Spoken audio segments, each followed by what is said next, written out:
Howdy folks, Owen from EMF on the daily video again, the daily week video. Want to talk to you quickly about processed foods and their inclusion or exclusion in the diet, in a diet for fat loss, let's say. They are an interesting topic because, first of all, what is a processed food? How would you even define it? Is it a food that has just undergone some form of processing to be landed in front of you, or are we talking donuts and sweets and cakes and horrible things like that? Well, processed food just means something that has gone through some form of processing to land in front of you. Cooking is a form of processing, okay? So in all honesty, everyone eats processed foods pretty much all the time, okay? Unless you've maybe a garden out the back where you literally get your own food from, or you have some chickens out the back and you eat them and eat their eggs and stuff like that.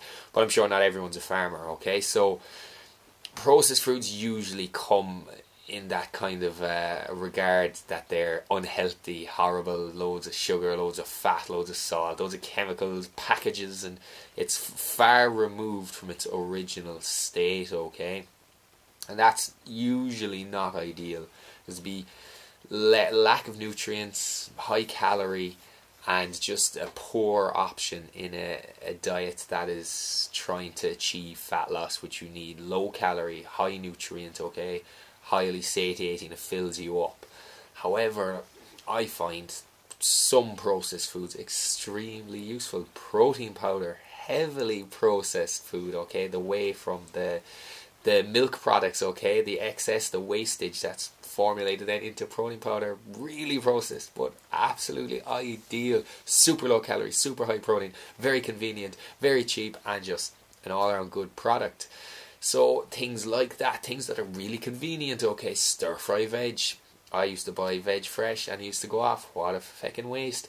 Now I get stir-fry only, leave it in the freezer for months sometimes, take it out into the pan, boom, Bob's your uncle. It's the same, buy the packaged salad, you know, don't buy it fresh because it just goes off on me, like. And I could say that even with meat. I buy packaged meat, buy packaged chicken, just so handy. Open the packet, dump up. I'm not a cooker, I'm not a baker, okay, I'm not Jamie Oliver, and I know some people aren't, that's totally fine. It can be hard to track 100 ingredients into a stew or a curry or something, which is totally fine. If you make it healthy, you make it low calorie, loads of protein, absolutely ideal.